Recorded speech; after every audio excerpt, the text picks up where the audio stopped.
Hello, everybody, and welcome to Adventures in History. I'm your host. My name is Shane. I know you are, but what am I? I am a tired guy. That's what I am. It has been a Spartacus kind of week. Green herring, right off the bat. I'm Spartacus. Green herring, thank you so much for continuing to be Spartacus for 17 months now. That's a long time to be Spartacus. I'm sure the cross is getting a bit much. Welcome in, everybody. Cave Geek, how's it going? Matt, what's up? Tuna, how are things? Hope everybody's doing well. Winding down the first week of classes. It has been a very long week. I started a fairly large battery of pharmaceuticals on Monday afternoon. It got to the point where I just couldn't handle the cold anymore and it wasn't going away, so it was time to get on all kinds of stuff. And let me tell you, my body has not particularly cared very much for the mix of drugs. Now, I do feel better when it comes to the sinus stuff and the ickiness that was the massive sinus infection, but it has put me on my hiney. It's like that whole, they cause drowsiness. Do not use if you're going to operate heavy machinery. And I'm like, I probably shouldn't use this if I'm going to try to operate my body. I have been exceedingly sleepy for this week. And in the middle of that, we have students coming back from, Christmas break. So not really the best time to be on anything but my A game. So it's been an interesting week, but we've made it through this far. We've got one more day and then a crazy long weekend, so it'll be fun. But how are you all? How's your world? I hope that it is pleasant and delightful, and I hope that the world is treating you nicely and giving you all of the good things that you deserve, because that's what I hope for. But yeah, this is Adventures in History, where we talk about history. We make fun out of history, and sometimes we make fun of history, but that's okay. They're all dead. They're not going to get offended, right? Or at least, assuming that ghosts aren't real, they're not going to get offended. But a lot of the people that we're going to talk about today wouldn't understand English in the first place, so, right? Is it really offensive to you if you don't know what it is? And probably so, yeah.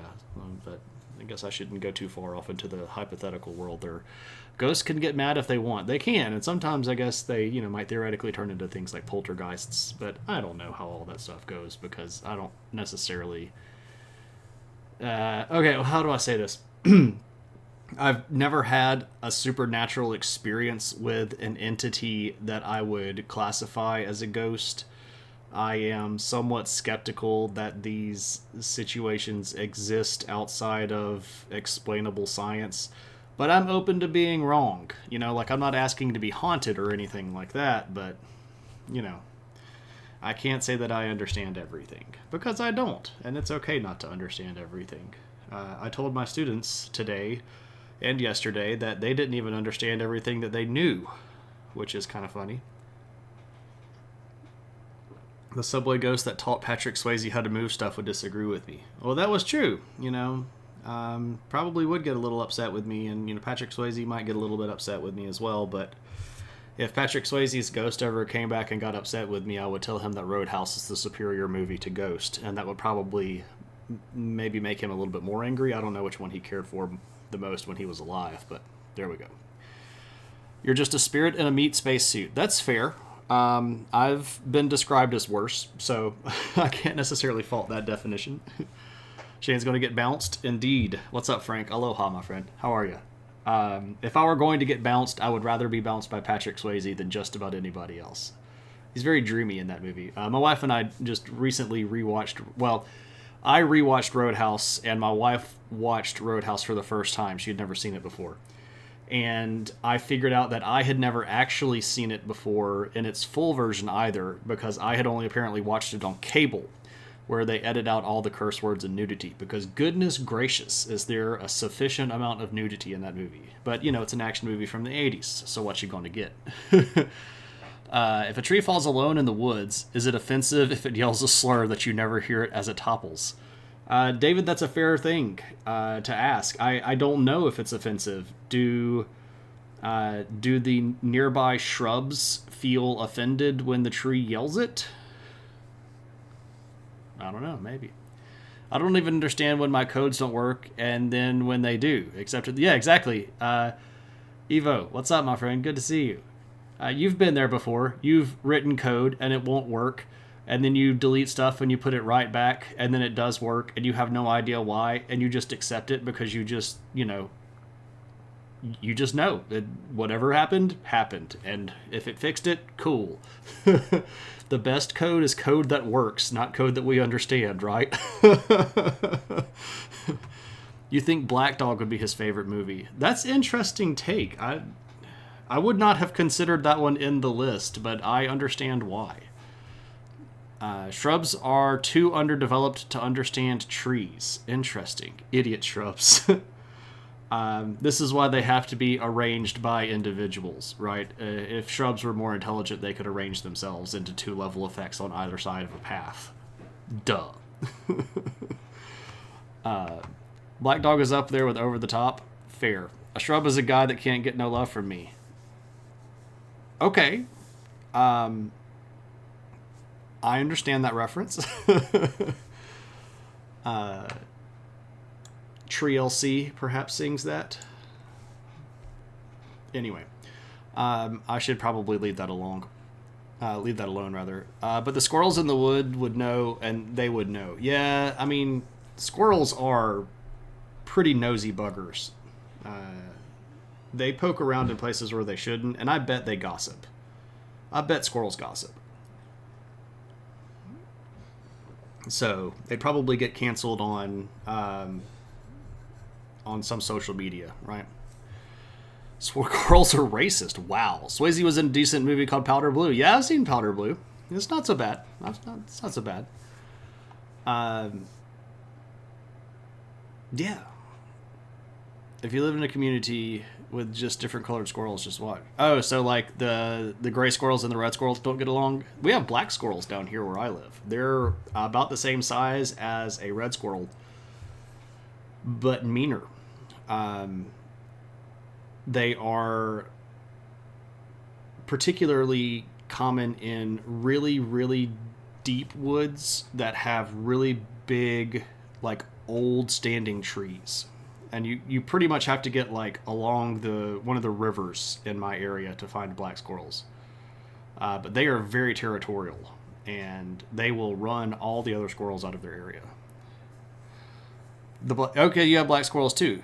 And the red/brown squirrels don't get along. Yeah. That's fair. The grays seem to, like, walk the power lines. Okay. Today you learned that there are a lot of Patrick Swayze movies that you've never heard of. That's fair. There's so much content, and the world is only making more, and it's almost impossible to keep up with everything. And that's okay, right? We don't have to experience every little thing to get the larger human experience, right? But let's get into the material so that we can make it through, hopefully, before my voice goes out. Yesterday, after teaching 3 classes in a row, my voice was on the fence line. It was not in good shape. I took it easy last night and drank some tea. I got some tea here, so we're going to hope that this holds everything. We need more content. Why should we have to suffer through anything below the 99.99th percentile? Exactly. Kyle is Spartacus.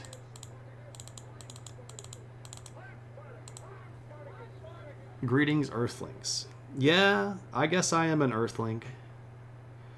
By nature of being born here. But whether or not that qualifies me as a natural-born citizen of Earth, that might be a different question, and someone might need to see my birth certificate before I can run for office.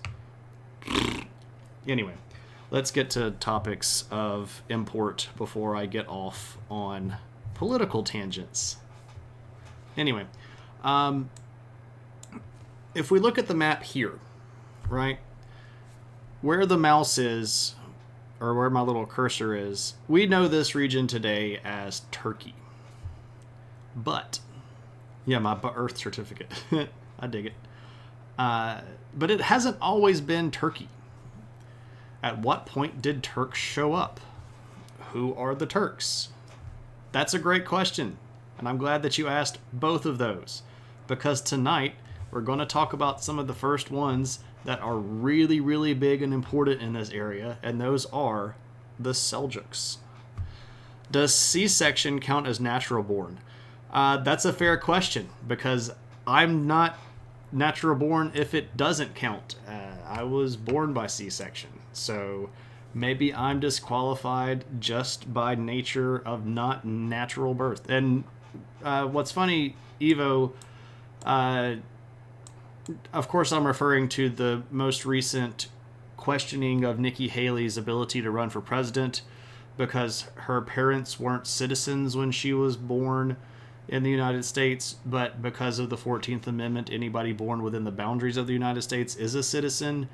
Her parents later naturalized, and there are some people erroneously, feloniously, and with prejudice trying to argue that makes Nikki Haley not qualified to run for president. She's 100% qualified to run for president under the qualifications of the Constitution. There should be no argument here. And of course, as soon as anyone said anything about somebody's birth status, guess who chimed in? And if you guessed somebody that's orange and looks like a Cheeto, you are correct. I don't know if she's really designed to be born here. I should share this. You know, that kind of crap. She's fine. She's perfectly eligible under all qualifications of the Constitution to run for president. But we actually brought up, like, what about people that were born through C-section? What about people that were born through in vitro fertilization? Is that a natural birth? Do they get to count as natural citizens? And we figured that some idiot somewhere would probably make that argument eventually if someone that they didn't care for was running for president, because people are idiots, right? Anyway, I don't care for her politics as much either, but that doesn't mean I think that she shouldn't be able to run for president, right? She's qualified under all constitutional qualifications, and that's what it takes to make it. So there we go. You're breaking the popcorn for this election. Stupid Apocalypse USA is new season is going to be epic.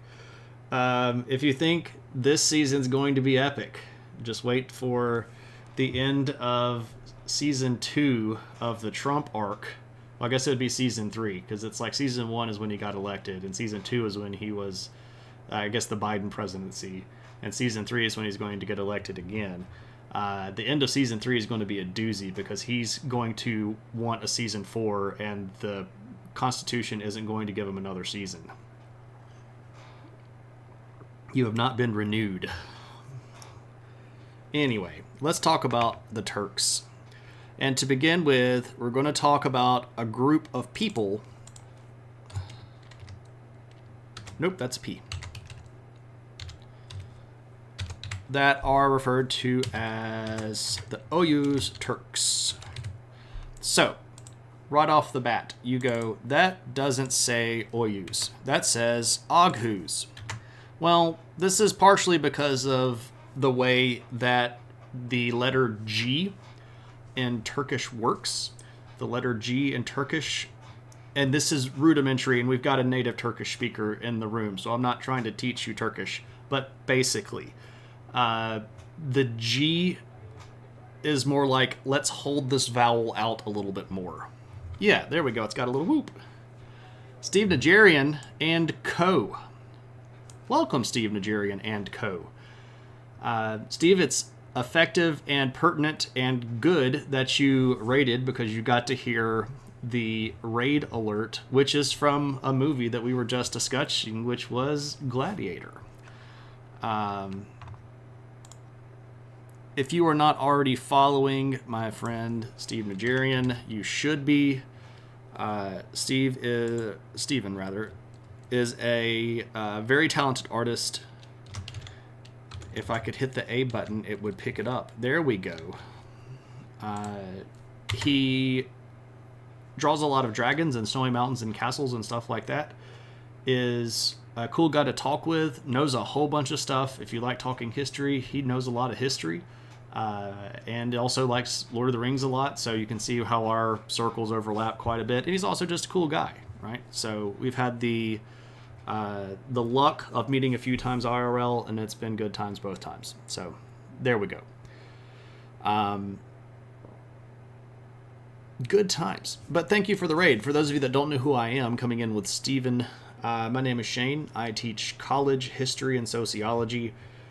Here on stream, we do history stuff, but it's not like boring history lecture things. It's more like interactive historical stuff that is designed at filling in the blanks that the average history class leaves. A lot of the history that we get in the United States is very Eurocentric and Western-centric, and I particularly like talking about the history of the entire world, including peoples that don't really get mentioned very frequently. You may have heard of the Seljuk Turks, but I bet that if you have heard of them, it was always in the context of them fighting Europeans during the Crusades. I doubt that you have heard very much about them as an independent people group with a history and a language and a culture of their own. And that's kind of what we do here. We try to talk about people and history, and we try to learn from this because human beings have been human beings since we've been human beings. And if we learn what we did in the past, we can either do the good things again, or we can avoid doing the bad things again. So that's kind of like what we're up to. So welcome in. If you're having a good time, you can hit the follow button and come back around next time. If you just want to do your lurk thing, that's cool. But as always, feel free to ask questions because, I mean, that's what I'm here for, right? Let me catch up with chat. OUs, yep. Good day, Professor. Hey, Snowlock. Good to see you. How's things? Are you all getting crazy amounts of snow right now? I know it snowed up that way pretty heavily. What up? You didn't hear the alert. Alas. That's no good. Maybe... Has anybody heard any alerts today? Maybe Streamlabs is being wonky and I need to go punch it real quick. I can go turn the bot on and off and see if that works. Did you see the alert?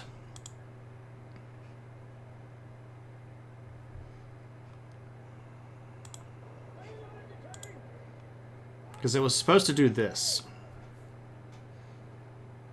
Looks like we are talking your least favorite country. The Caspian Sea? Or Turkey. We're not too Turkey yet. You're like the B version of Shane. I know a lot, but not as much. You know plenty. You should never feel any worse than you normally feel about yourself just because you're comparing yourself to me. In many ways, you should feel way better because I'm just a guy.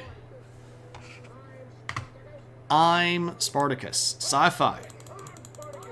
Thank you so much and welcome in. I am super jealous of all of your pictures from Cambodia, and if I had unlimited money and time, I would be coming to visit all the time. More like interactive, boring history stuff. What's up, Paradox Moose? Yeah, it's boring history stuff, but trying to be more entertaining, I guess. I don't know. I don't think it's boring, but I'm a weirdo like that. So, not the Turks as the Turks of the Ottoman Empire. No, we're not to the Ottomans yet. We're to the Seljuk Turks, who are around from like the 700s to like the 1200s in power. And then the Ottomans are going to show up after that in the 1300s. And they're going to go do the big thing that is the Ottoman Empire. And now that I'm saying that out loud, I understand what's up with your relationship with this particular group of people in historical settings.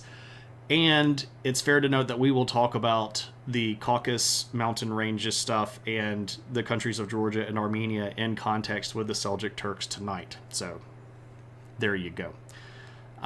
So the snow is all gone, alas, alas. Lots of snow this week here, too.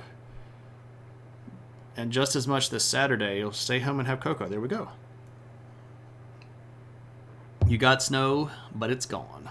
There we go. You think the Spartacus one worked when you resubbed? It's just a little quiet. Okay.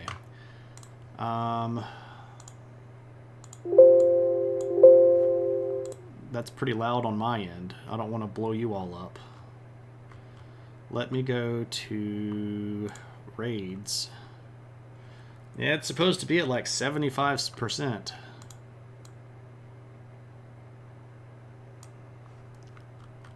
Let me turn it up a little bit.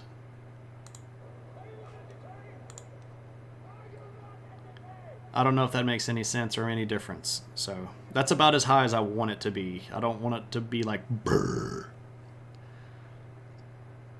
Sci-Fi, thank you again for the resubscription. 29-month streak. That's impressive. Allie, what's up? Allie, first off, for somebody not good with words, really, I'm not good with words, and then write something very poignant and heartfelt, thank you. Also, you could totally write Elven. Your handwriting is amazing. Third, thank you for the gift. It was very thoughtful. I've already used the cup to have some tea in. It was delightful. You are a great and amazing person. Thank you very much. Was tons of fun. The sarcasm was implied. In terms of history knowledge, well, sure, but I've studied this stuff on an academic level for like 20 years now almost, right? So, again, maybe it's just you. I don't know. Watch the Rangers lose? Yeah. It's not putting oneself down to say that Shane knows more history than me. I had seen the word Seljuk before. That is my entire familiarity with the topic. Well, yeah, sure, there we go. It's quiet, but you can hear it. You don't want to shake our ears with a death metal subwoofer. Yeah, there we go. That's fair. You go cry now. Don't do that. Unless you really want to. But anyway, let's get back on track and try to get some actual history stuff done. The Oyuz Turks. Who are these people? Why do we care about them? We're supposed to be talking about the Seljuks, so why are we caring about these people? Well, because the Seljuks are actually a specific line of this Turkish group. And the reason I have directed our handy-dandy map down in the corner to this region is because this is the region where the Oyuz Turks were originally going to sort of make their first territorial acquisitions. We can go into a very long and very tumultuous discussion about the origin of Turkish people. There are a lot of theories behind this, and we don't, unfortunately, right now have enough time to go through all of them. But suffice to say that around 700 AD-ish, give or take, you're going to start seeing some tribal confederacies of the Oyuz Turks that are going to set themselves up right around here. Now, this is the Caspian Sea right here. This is the remains of the Aral Sea, which used to be one of the largest freshwater bodies of Earth on Earth. I can't speak tonight. I apologize. Big old lake. It was a big old lake. It's very dried up today, but it was very big and important back in the day. So right around in this area. So why this area? Well, this gives them access to several things. First off, it is directly adjacent to much larger territories down here where there is an extensive trade network, which we know as the Silk Road. That extends all the way up into this region as well. They're also going to be connected with this larger northern Asian region, which a lot of people want to call the steppe. And these regions over here, of course, are going to be home to a lot of semi-nomadic or fully nomadic tribal people that are based around horseback and shepherding and that kind of stuff. So they're going to make their way over here, and they're going to start showing up. They're going to have some tribal confederacies that's going to move into what might be considered a little bit of a proto-kingdom, but it's not going to look like the Turkish people we would think of today. These groups, there's this particular group, was Spartacus. Grethar.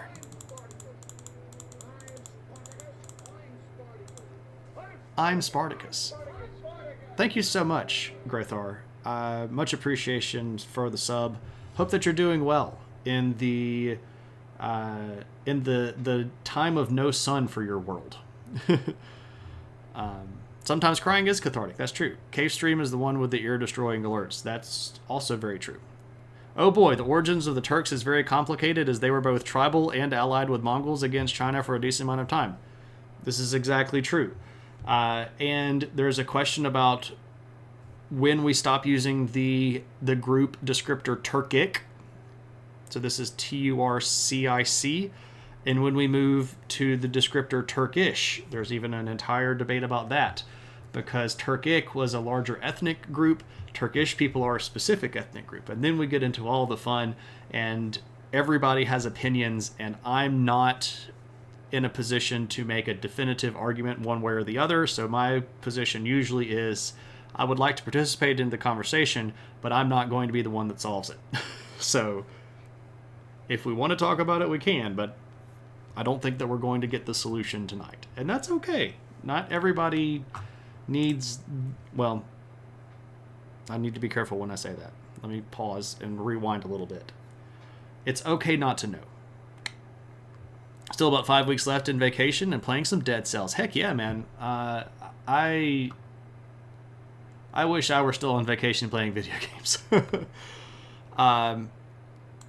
So what are some differences between the people group here? We have the Oyuz and the modern Turkish people. Well, one of the biggest differences is that they were not Muslim. At this point, all of the people that were in this region that were Oyuz Turks were Tengrist. So Tengrism is a specific religion, and we've talked about this a few times in stream. They followed the god Tengri.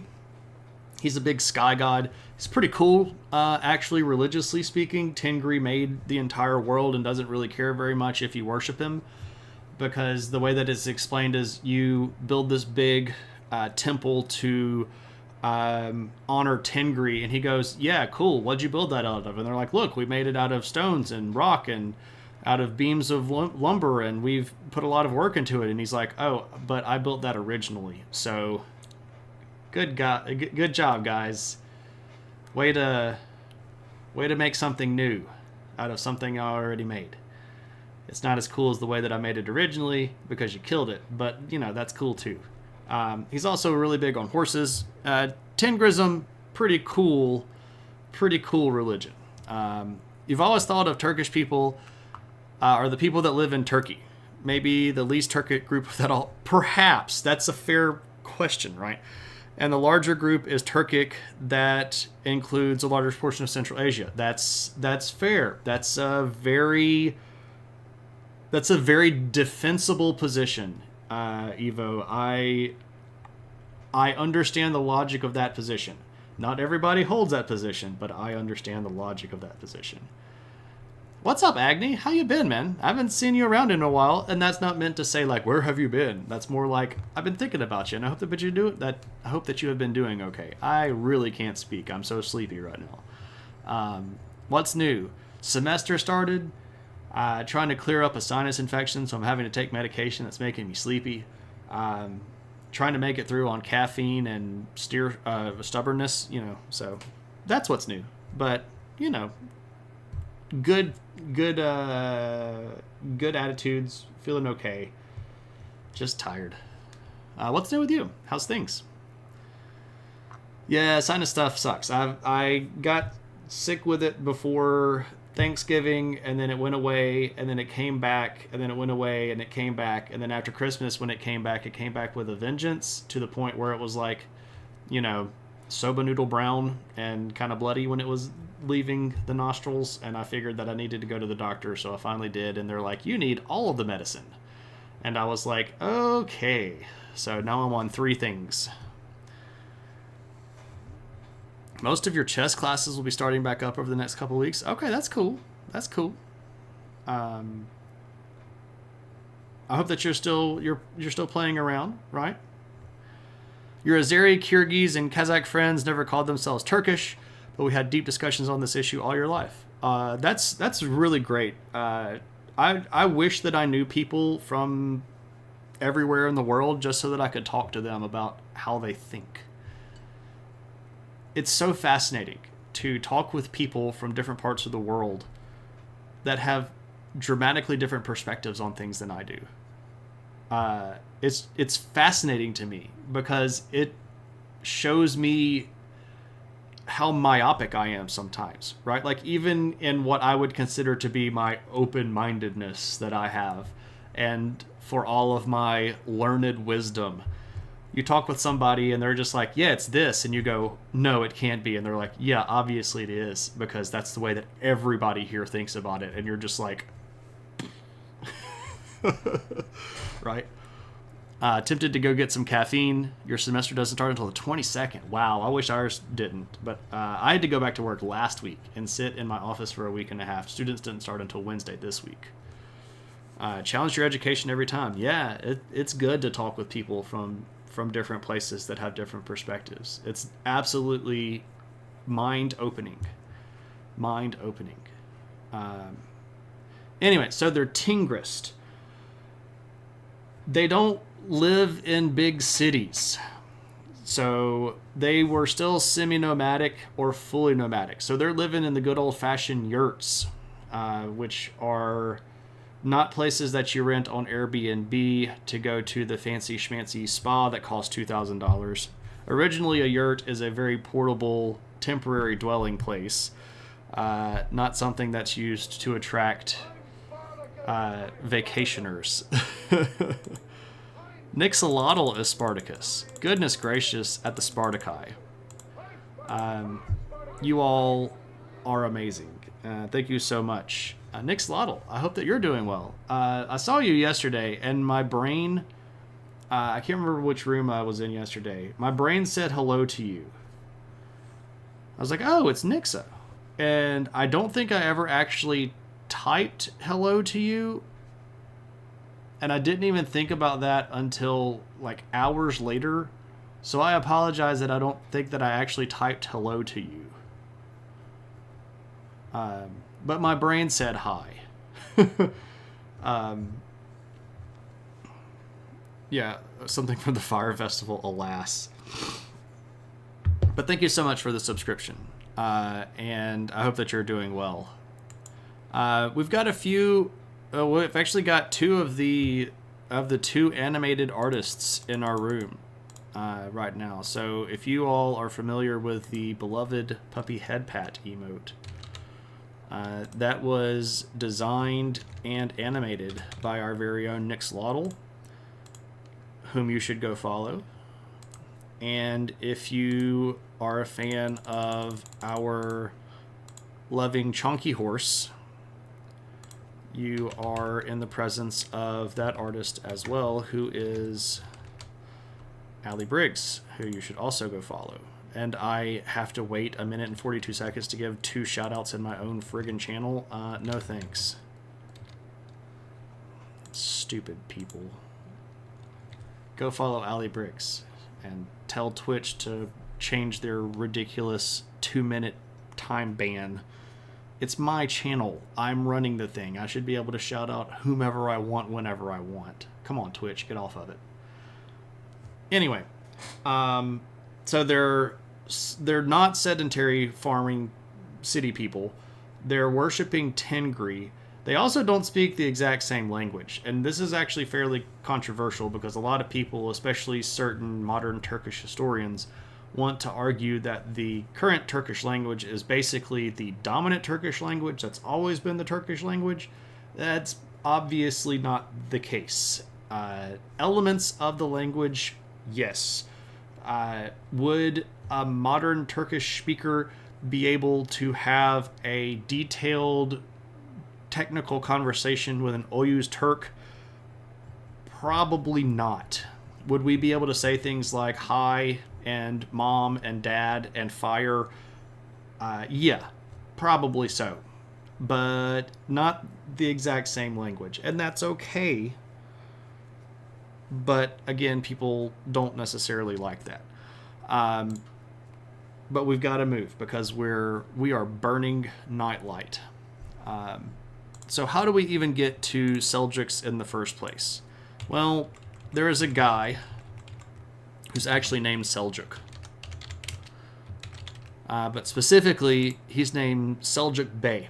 And I know that looks like the word beg, but again, you don't make the hard G sound in that situation. It's more like a extended vowel. So it's not B, it's Bey. And Bey is actually a title. It's a military title, and it gives him a certain amount of military and political clout. Yeah, more like Bey, but it's not like Bey. It's Bey. And there's a very subtle difference, and it's hard to hear if you're not saying it. And I don't even know for certain that I'm saying it exactly correct, but I think that I am. Anyway, I'm just going to fake it like I am. So what's the deal with this guy? Well, he gets run out of his hometown, and we're not sure exactly why. There are a lot of different scenarios. It could have been that he was causing trouble with the existing leadership, but he ends up in a city called Jand. And Jand is in modern Kazakhstan. I'll turn the borders on because I know that everybody already knows where all these locations are. But this big guy right here is Kazakhstan. And the ruins of Jand are here in Kazakhstan. Now, if you go, where are the ruins of Jand in Kazakhstan? That's a great question. Archaeologists would love to argue with you. There are a couple of different sites, but we don't really know exactly where. If you ask some people, they're going to tell you exactly where it is. If you're being honest, you're probably not going to know exactly where it is. But he ends up in this city called Jand, and that's important for a few reasons. Number one, Jand is one of these cities that's on the big Silk Road trade network. And because of that, it is a very cosmopolitan city. It's got influences from lots of different people, from lots of different areas in the world. And most notably for our story here, it has Muslim people. So if you have been following the previous streams that we've been doing during this phase of Adventures in History, you'll know that one of the things that's happening during the 900s and early 1000s is a really big sort of proselytizing movement through Central Asia, where people are going out and trying to convert people to Islam. And Seljuk Bey runs across one of these missionaries and ends up converting to Islam himself. And when he does so, all of his household is going to convert as well. So this is a pretty momentous occasion because this is when we get Seljuk Turks that are also Muslim. We're getting a little bit more close to what we might think of today when we think of Turkish people. But again, it's fair to note that they were not the only Turkish people on Earth at that time. We have another group that's down closer to India that we talked about last week called the Ghaznavids. We have other Turkish people that are still up in Central Asia that are fighting with groups of people like the Khazars. There are other Turkish people that are hanging out much closer to Mongolia that are fighting with the Mongol people against groups like China. So there are Turkish people kind of all over the world, but this one is sort of the one that we're going to focus on for the story tonight. And this is probably sometime around the 980s when Seljuk is going to actually convert. And he ends up kind of in charge of the city, which is an interesting sort of turn of events. We don't know if he necessarily conquered the city because it doesn't look like he did. Historically speaking, we don't have a lot of records about this time, though. It's quite possible that he sort of just got into the system and worked his way up, or one way or the other, he ends up in a position of authority where he's making quite a bit of money. And when he gets more known, the other leadership of the Oghuz Turks who had sort of kicked him out are going to send ambassadors to Seljuk and go, hey, you're not paying your taxes. and you need to give us some of that money you're making. And his response was, you kicked me out, you can go suck eggs. And he ran off the ambassadors and refused to allow them into his city. And at this point, he's going to declare himself an independent ruler. And this is a pretty influential moment because there were several other rulers, even within the sort of larger OU structure. But he's definitely going to be the one that has the best position because of, again, this spot on the trade routes and the money that's moving through the city where he's ruling. And he's going to start aiding some of the other larger Muslim groups, most notably the Samanids. The Samanids, again, were a group that had a fairly large empire here in Central Asia. Let me back up a little bit. That was taking up most of the Iranian plateau, over here a little bit into what today would be the border zone of Kashmir, and large parts of this sort of Stan region of Kyrgyzstan, parts of Kazakhstan, Uzbekistan, Turkmenistan, etc. So the Samanids were a big, powerful group. Seljuk is going to get involved helping them, and this is going to put him into contact with the Muslim leadership at the time, which was still technically the Abbasid Caliphate, which was centered in Baghdad. Now, we've talked about the Abbasids before. To catch everybody up very briefly, they were once super powerful. By this point in history, they had been severely diminished in power, but they still had the title of Caliph, which was really symbolically and religiously important. So even if they're not necessarily the dominant political superpower, their position as religious leaders is going to still give them a lot of clout. The Samanids were nominally following the direction of the Abbasids, and this is going to mean that Seljuk himself becomes sort of a nominal follower of the Abbasids. But the Samanids aren't going to make it. There's another group that we've talked about before called the Karakhanids who are going to wipe them out.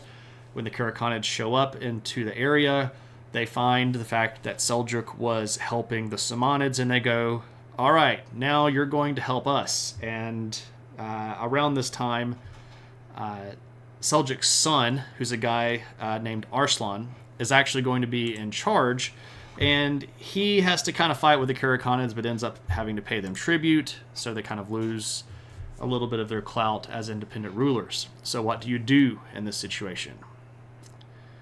Well, you wait until the Karakhanids fall to another group called the Ghaznavids, who are also Turkish, and then you start taking their territory away from them. They end up taking this big region, which is very historically important, called Khorasan, which is here in Iran. This is not the greatest bribe in the world. This is just a tribute. I got that reference. Tenacious D. Thanks very much. Cheers. Seljuk is eventually going to die. He was even old when a lot of this stuff was already happening. His son Arslan is going to take over.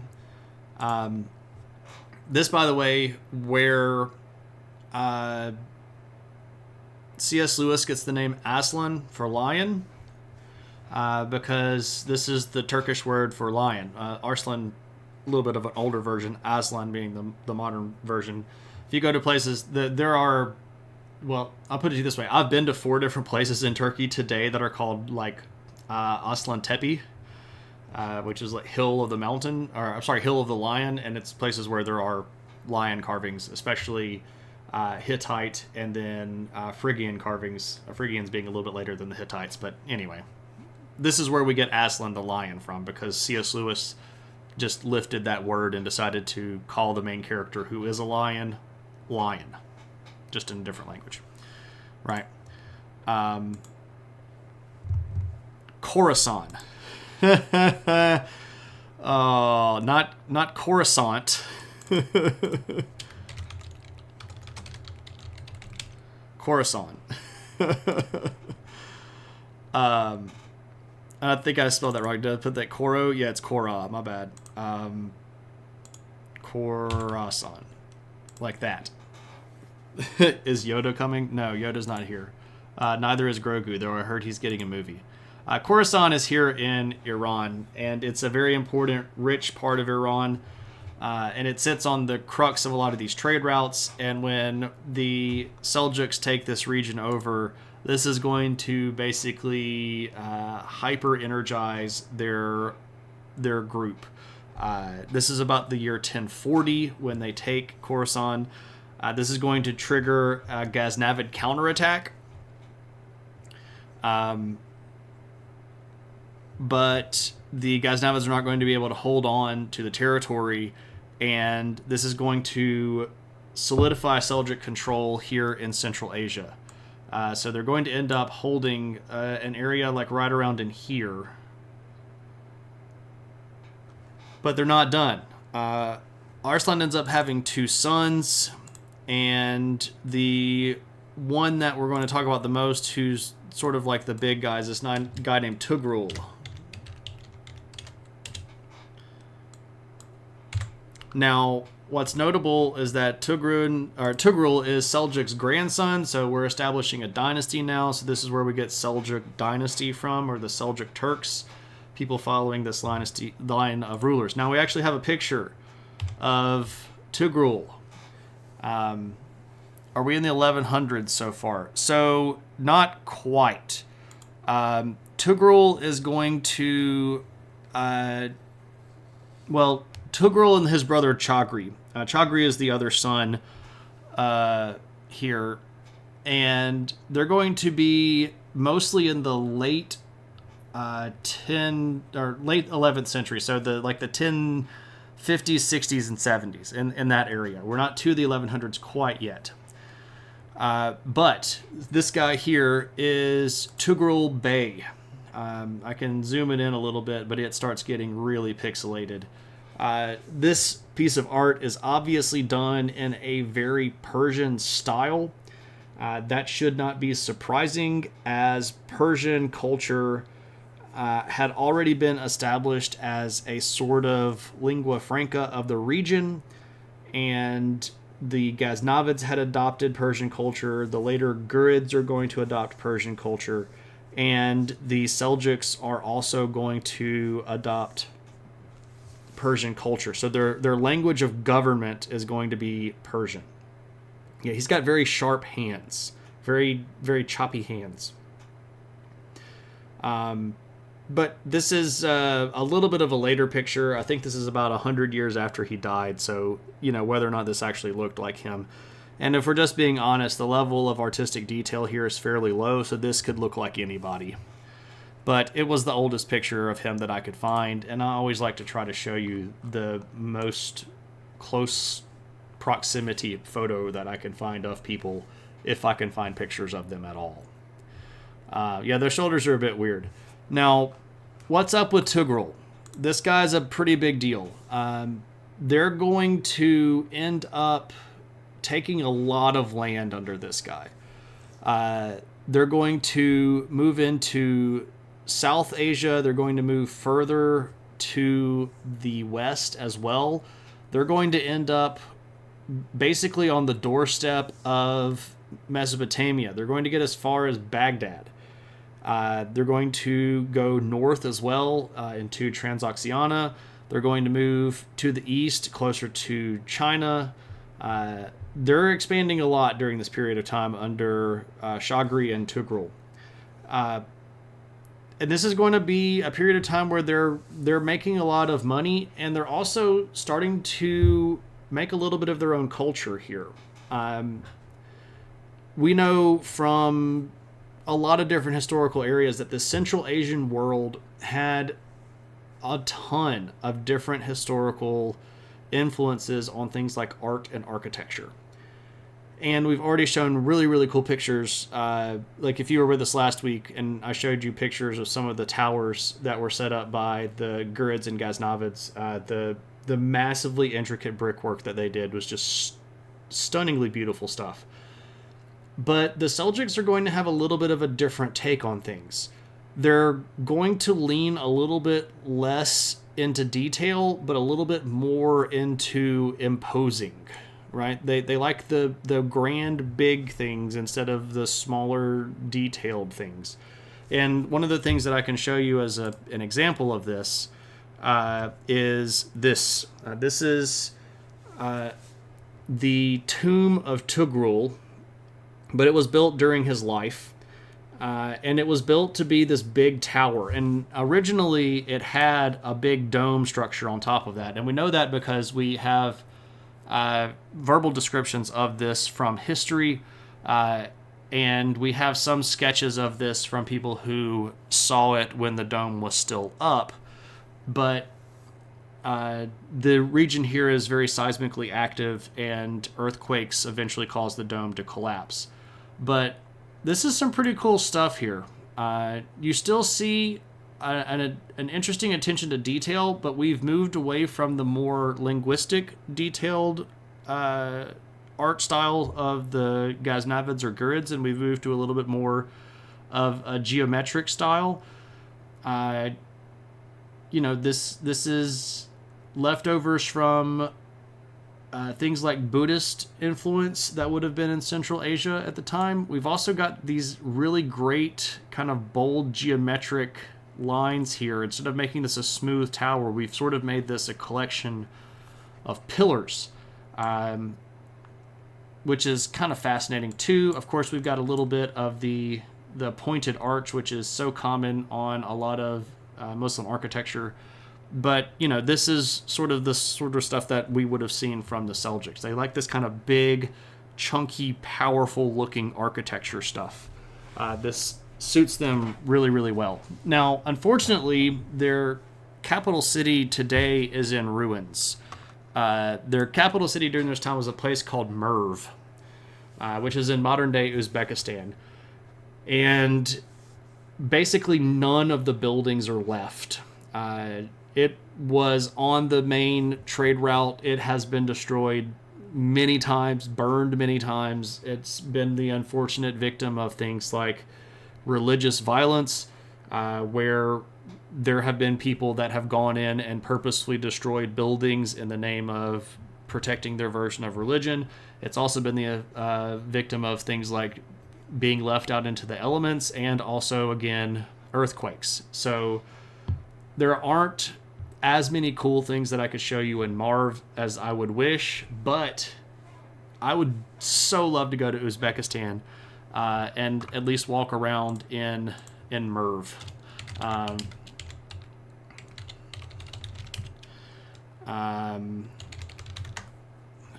Let's see if we can look at the ruins here. Oh, where are you going to take me? Okay, that's not what I wanted.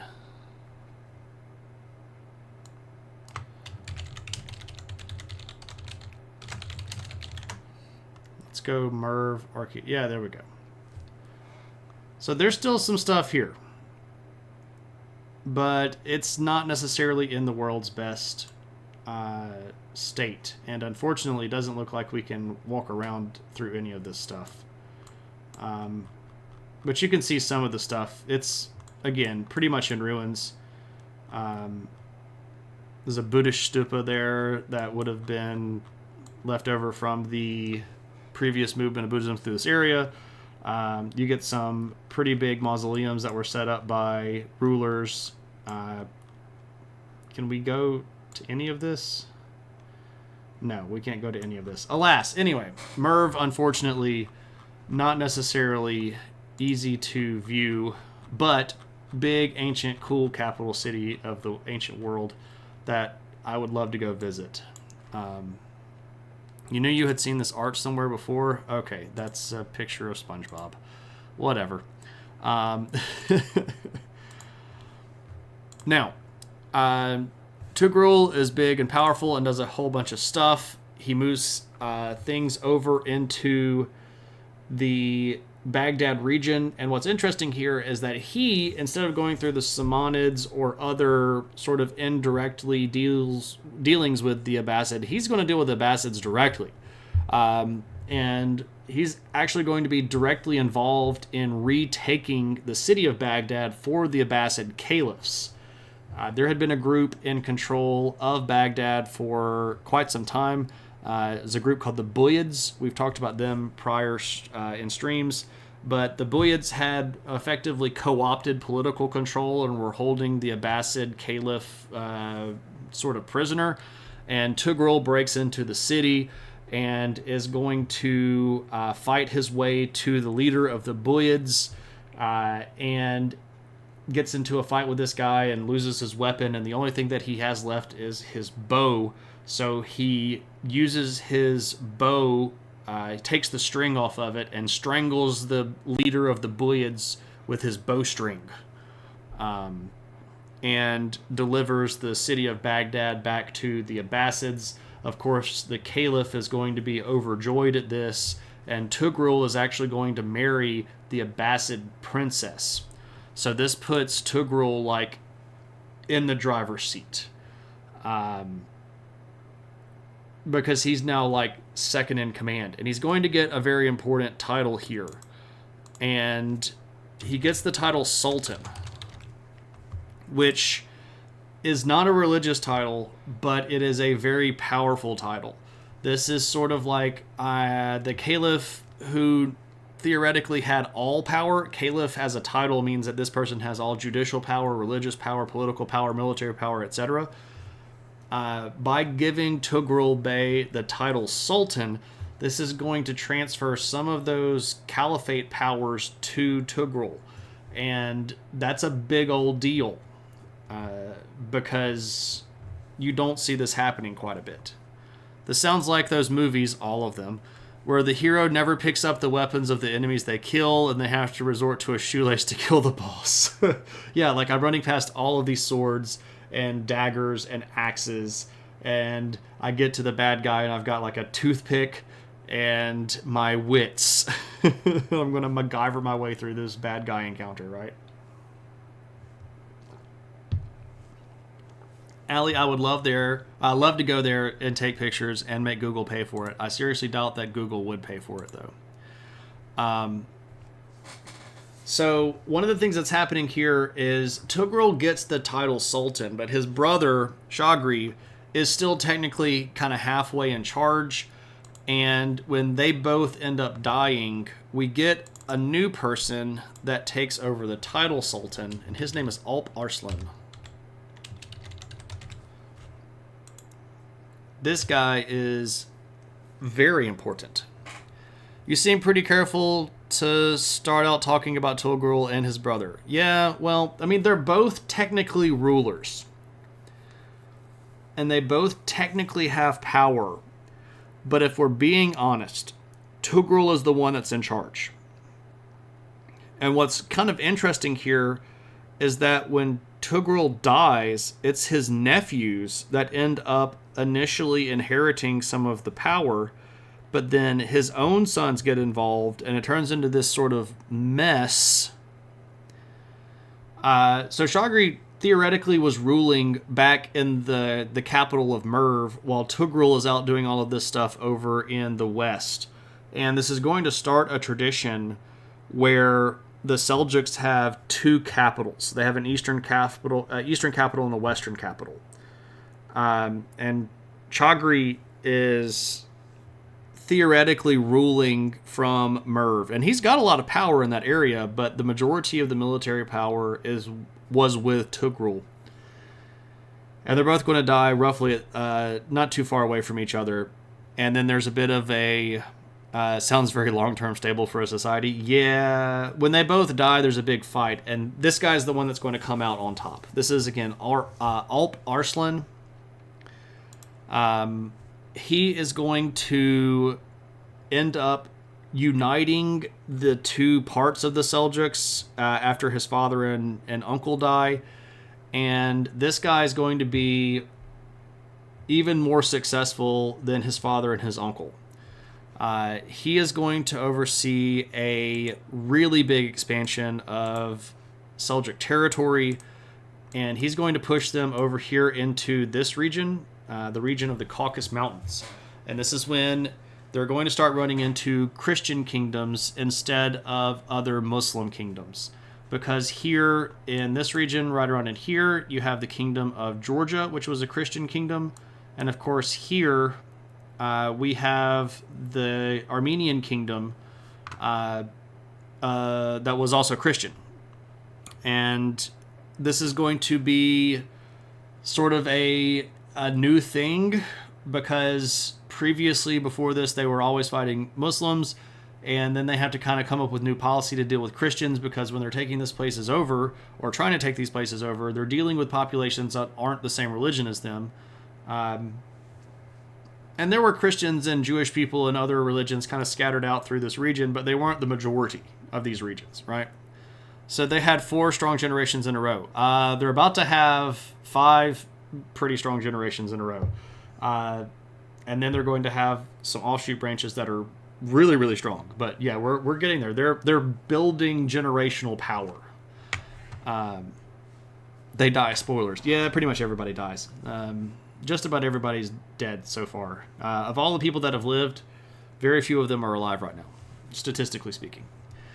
But they're going to start taking these places over, and Alp is pretty powerful. He's going to fight against the Georgians. He's going to take over Georgia. This is in the late 1060s, but by the early 1070s, Georgia is going to reestablish its independence. But in the late 1060s, Alp is going to sack the Armenian capital of Ani.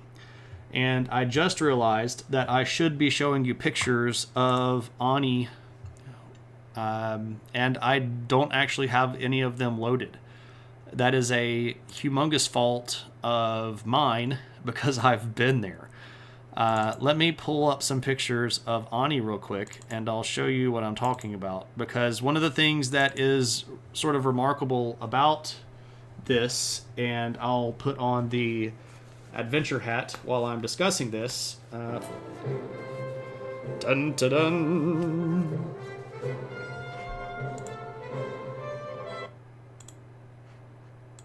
All right. Is it Lopta or Iopta? I'm not certain which one it is, but thank you so much for the follow, and welcome to the adventure. So if you don't know what this is the adventure hat. I wear it because I'm way too pasty, and I like going out into the archaeological wider world, as you will. So I wear this to keep myself from getting massive amounts of sunburn. All right, Lopta. Well, thanks so much for the follow, Lopta, and welcome in. So let me show you this. This is the city of Ani. This is off in the far eastern part of Turkey, and these big walls were roughly contiguous to the time period that we're talking about. This giant city of all kinds of stuff. We're about to see, that's a little decoration. You can see right here, this is a plaque that's in Arabic. This is from later Ottoman conquest. This right here, though, where'd that come from? Well, that came from a cannon. These are Ottomans, but these are Turks that did all this stuff. But I was mostly just trying to show you these big honking walls. The city of Ani itself had these gigantic walls. It's out on a really big peninsula. This is sort of panning across the peninsula here. And you can see all these different buildings. And these are all churches. Like, that's a church, and this is a church, and this is a church over here. It's a very Christian city. This is the capital of ancient Armenia. But look at how big those daggone walls are. These were super impressive. I did get to climb around in some of them. There are gatehouses along the back wall that are open that I went into. Fascinating region. Absolutely cool stuff. Adventure hat is PPE. Yes, pasty protective equipment. This is correct. Ottoman. Ottoman like that. So we're specifically talking about the Seljuk Turks and Alp Arslan, who is fighting against the kingdoms of Armenia and Georgia during the late 1060s. So yes, the 11th century, you are correct. And Alp is going to break into the city and sack the junk out of it. It's a very bloody affair. The historical sources do not treat this very kindly.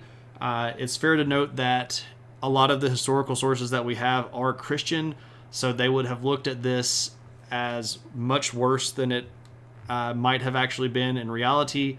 But even if we take the the death tolls at 1/10 of what they were saying, it's still a big bad situation. They're claiming that bodies were so deep in Ani you couldn't walk down the streets because they were all cluttered up. And they claimed that they took 50,000 slaves. So I don't know if that's accurate to the population of Ani at the time. I don't think that there would have been that many people that would have been within slave age range to take. But it's a big defeat for Christian kind at the hand of the Seljuks. And this gets remembered very, very badly by historians later on, right? So this was a rough defeat. I don't imagine it was fun on the receiving end of an invasion, for sure, right?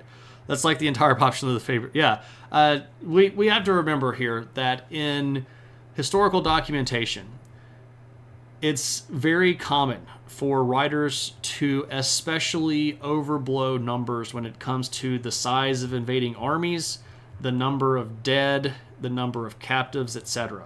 And this is mostly because they're trying to make a point. So if the sources say stuff like, there were 50,000 slaves taken. Were there really 50,000 slaves taken? Probably not. What are we trying to say here? Yeah, exactly what Lopta said. Lots. There were lots of slaves. It's the same thing today where we go, that our team won by 1,000,000 points. You didn't win by 1,000,000 points. You won by like 4 scores or something like that, which is a lot in most sports, right? So we've got to take some of this stuff with an appropriate level of textual criticism, right? We can't just take everything at face value, but we do know that this was a big defeat by the Seljuk forces against the Armenians and the Georgians. But that's not even the big scary one that causes so much issue. A little bit later, by 1071, Alp is going to move his army down into Byzantine territory.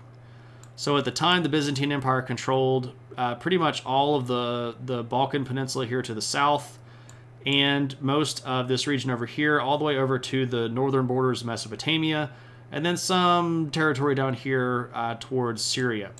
But from right over here, by the way, Ani is right about here. Boop.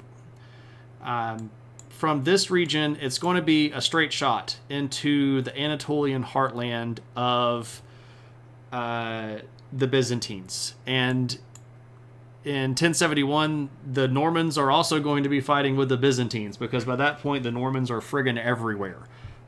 They had been co-opted into armies across Europe, into the Mediterranean islands, even into northern Africa, and they're about to be fighting over in Asia, because Alp is going to invade Byzantine territory, and the Byzantine emperor himself, a guy named Romanos IV, is going to come out to try to fight him. And at a place called Manzikert in 1071, the world is going to change. And I don't say this lightly. This is a big, important battle. This particular battle literally changes the course of continental affairs, because the Seljuk army at Manzikert, which is here in Christian territory in basically what is today modern-day Turkey, it's devastating. Not only do the Seljuks win, they win big. Not only do they win big, they capture Romanos IV. And not only do they capture him, they humiliate him. And they basically force the Byzantines to bankrupt themselves to kind of ransom this guy back. And when they do that, the Byzantines are going to lose control over most of Anatolia. So now we have Turks in Turkey proper. Modern day Turkey stuff. Ani is in modern day Turkey as well. So they were already on the periphery, but Ani is literally on the border. If you go out the back border of Ani and down a ravine, there's a river. That river is the border between Turkey and Armenia, the modern day country of Armenia. If you fall out of the river, you are in Armenia. But when Manzikert happens, the Byzantines are going to lose a big chunk of their territory. And you're like, okay, well, who cares about the Byzantines losing a big chunk of their territory? The Byzantines have lost territory all the time. This one's different. And the reason this one is different is because at this point, the leadership of the Byzantines is so scared for their existence that they ask for help from the West. And what does that start? Well, if you're up with your history, by the time we get to 1096, we're going to have the Crusades.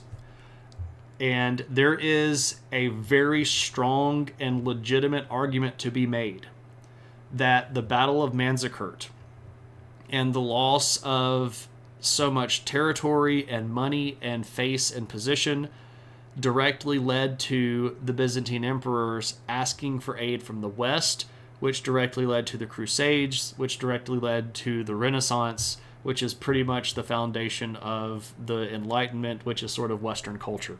Now, I'm not trying to say that modern Western culture hinged on the single outcome of this particular battle, but I will tell you that had it gone differently, the Seljuks would probably not have been able to project their power any further to the west because they were already having trouble maintaining control over territory that they held in Georgia and Armenia, and that would have probably kept them out of Byzantine territory, which would have made a lot of other things go a lot of other directions.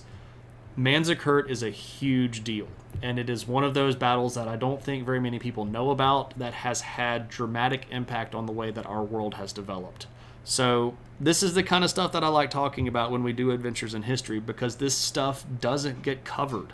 Like you probably have never heard of the Battle of Manzikert before, and that's fine. It's not your fault. It's mostly the failings of our historical teaching and curricula in the United States and larger in the West, because we don't care so much about history unless it's directly benefiting us, right? If you have heard of Manzikert, it's probably as, this is what set off the Crusades, because it kind of did. It's not like a one-to-one direct causal link, but it's pretty important. Now, Alp can't live forever. Obviously, he's going to end up dying, but not before he ends up taking the fight down this direction. Now, there was a really powerful group of Muslims in Egypt at this time that were Shia Muslims that were called the Fatimids, named after Fatima, and they claimed descendants through Fatima to the Prophet himself, that being Muhammad. So the Fatimids had controlled a large portion of northern Egypt and had started spreading their territory up into the Levantine region and into Syria. Well, Alp now controls all of this and decides, I want all of this too. So he's going to start pushing on the Fatimids, and the Fatimids sort of think that they're going to beat this little upstart down, and it's not so easy. Alp actually manages to take quite a bit of territory from them, especially here in Syria. But again, he's not going to live forever. And the next ruler is going to be kind of like the guy that really solidifies everything. And his name is Malik. Malik Shah. He's going to take over in 1090. And he will end up being the guy that firmly and solidly destabilizes the entire regional politics. He's going to take and hold land firmly from the Byzantines in Anatolia. He's going to extend southward and take Levantine regions from the Fatimids. And he's basically going to start not caring very much about what the Abbasids say, because at that point the Seljuks controlled a giant chunk of territory. Let me show you what we're talking about here. Oh, I've got a picture of him. I apologize. Let me show you Malik Shah. So here's Malik Shah sitting here. Again, this is a picture that has a lot of Persian influence. You can tell by the way that the faces are shaped. Everybody's laughing at the kind of goofy looking hands, but that's actually rather a Persian style with the very long, kind of delicate fingers. But this is Malik Shah, very powerful figure. And here's his territory. This is a lot. This is a big old chunk of territory. Now, what are we looking at? So the dark color here is the area that he's controlling directly. This area here is under tributary status from him. So these are people that are not necessarily directly under his rule, but they recognize his leadership and they pay him taxes. And this area right here, which is basically the entire heartland of the Anatolian Peninsula, is under constant raid, to the point where the Byzantines can't necessarily consider this their territory anymore. This guy is huge. He's super powerful, and this is the apex of Seljuk power during this period of time. Malik Shah is the big dog. He doesn't really have to answer questions. He doesn't really have to give very much nominal say-so to other people. He can do pretty much what he wants. Now, what's interesting here, and this is an important point again, he is not claiming the title Caliph. He's still very perfectly okay with the title of Sultan. Also, Noger, good to see you. I saw you pop in earlier, and I did not say hello. I just said hello in my head. I've got to stop just saying hello in my head and say hello in person. Good to see you, Noger. Hope you're doing well. Yeah, that's a crazy large amount of territory. It's just absolutely impressive. And if we remember what's going on here, at this point, Malik Shah is in control of about a third to maybe 40% of the land-based Silk Road, which again runs right out of this region. You can see the little strip right here where the Tarim Basin sort of spits out into Asia, and he controls this all the way over to basically Africa. Dude is rolling in the money. The reason why you take this territory here down around the Strait of Hormuz is because he's also wanting to dominate all of the shipping that comes into the Persian Gulf, because we've talked about multiple times now how much trade is moving around in the Indian Ocean. Again, at this point in time, the vast majority of money that's moving around by sea is happening in the Indian Ocean. It is the body of water of focus from about 900 or so until they discover the New World. And then the Atlantic becomes the body of water of focus. And I can tell that my voice is catching up with me. This is the problem of wanting to stream when I'm sick. But Malik Shah, because he's so powerful, when he dies, this leaves a really big power vacuum. And he had multiple sons that all wanted to be in charge, and he had a lot of military leadership that wanted to sort of be in more unilateral positions. But anyway, what ends up happening here is when Malik Shah dies, there's going to be a really big power struggle. And he dies in 1092. And what ends up happening in the Seljuk territory is that you have people that are Seljuks that are in the Seljuk dynasty, and they're going to claim leadership. But you also have these military leaders that are going to take up the position of Atabey, which is like sub-commander. So Bey, B-E-G, is that big, powerful warlord. But an Atabey or Artabey, spelled differently depending on how you're using it, is sort of like a second-in-command powerful warlord, so like junior warlord. But some of these junior warlords are going to end up with just as much, if not more, power as the Seljuks themselves. But the splintering of power is going to be the window that the Western Christians are going to use to launch the Crusades. Because when Malik Shah dies, the Byzantines know this. And so he's dying in 1092. It is not a surprise that just 4 years later we have the First Crusade. And the First Crusade was really only so successful because when they showed up, the Seljuk dynasty was in disarray because there was all this infighting. Everybody wanted to control part of the money. Everybody wanted to have part of the military. Everybody wanted to have the good territory, da-da-da-da. But what ends up happening is this fracturing of power allows for a surprise army to show up and take a lot of territory. And this is when we get the Crusader states. Now, if you want to know more about the First Crusade, we have done a viewer request episode specifically about the First Crusade, so you can look that back up. We've also done a viewer request episode specifically about the Second Crusade. Paradox Moose has been trying to get the Third Crusade to happen now for probably over a year. But we have not done the Third Crusade or the Fourth Crusade specifically in... you don't think it will ever happen? Well, Moose, I'm sure that you have enough points. If you just want to buy it, you can buy it, right?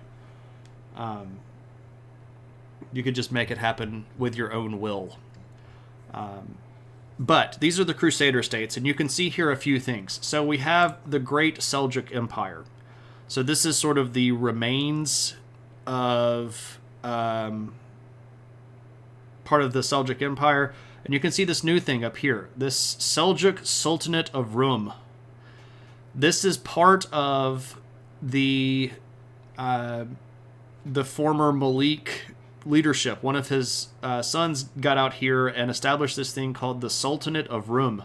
So Rum here is Rome. So the Seljuk Sultan of Rome. And the reason they called this Rome is because at that time Turkey wasn't called Turkey. It was part of the Byzantine Empire. The Byzantine Empire didn't call themselves Byzantines. They called themselves Romans, right? So when they took this area over, they weren't taking over Turkey. They were taking over Rome, right? But anyway, you can see this here. We've got some Armenians that get established down here. This is because of some in-dealings with some leadership of the Crusade that's kind of nasty. Theoretically, all of this land was supposed to be returned to the Byzantines, but you do see that they get some land back down here. But anyway, lots of problems. The Crusader states don't last very long. The biggest one is the Kingdom of Jerusalem, and it lasts a little bit more than 100 years. A little bit less than 100 years. It's about 100 years. I can't remember exactly how many years it is. Not a lot. That wouldn't be abuse of points. That would be completely legitimate use of points. If you want to buy it, I'll turn it on at the end of the stream, and you can buy it if you want to.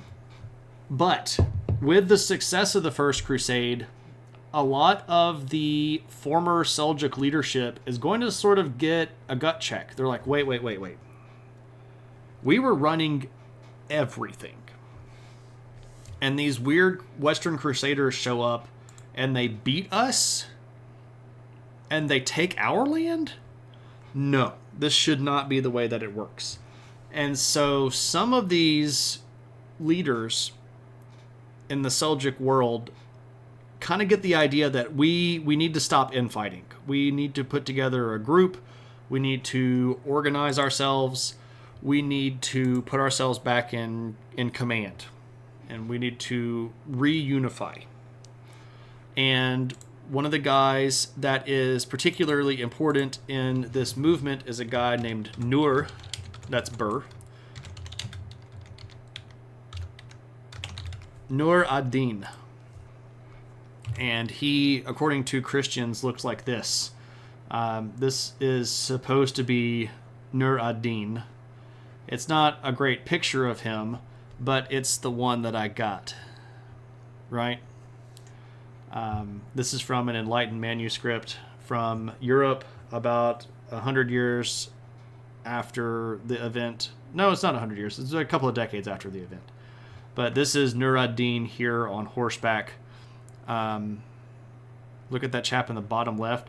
Oh yeah, he's been chopped to pieces. He's half a man. I've had worse. He is bravely running away. Good call, Kyle. But he doesn't run away for long. He just runs away long enough to do this. So this group right here is a new group. Now, they are going to still sort of consider themselves Seljuks, and they're going to still kind of nominally call themselves Seljuks, but a new dynasty of Turks is going to arrive here, and they're going to be the dynasty of Zengi, and we might refer to them as the Zingids. The Zingid dynasty.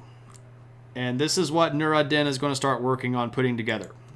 Because he says, look, we can beat these Christians, we can take back this territory, we've just got to do it together.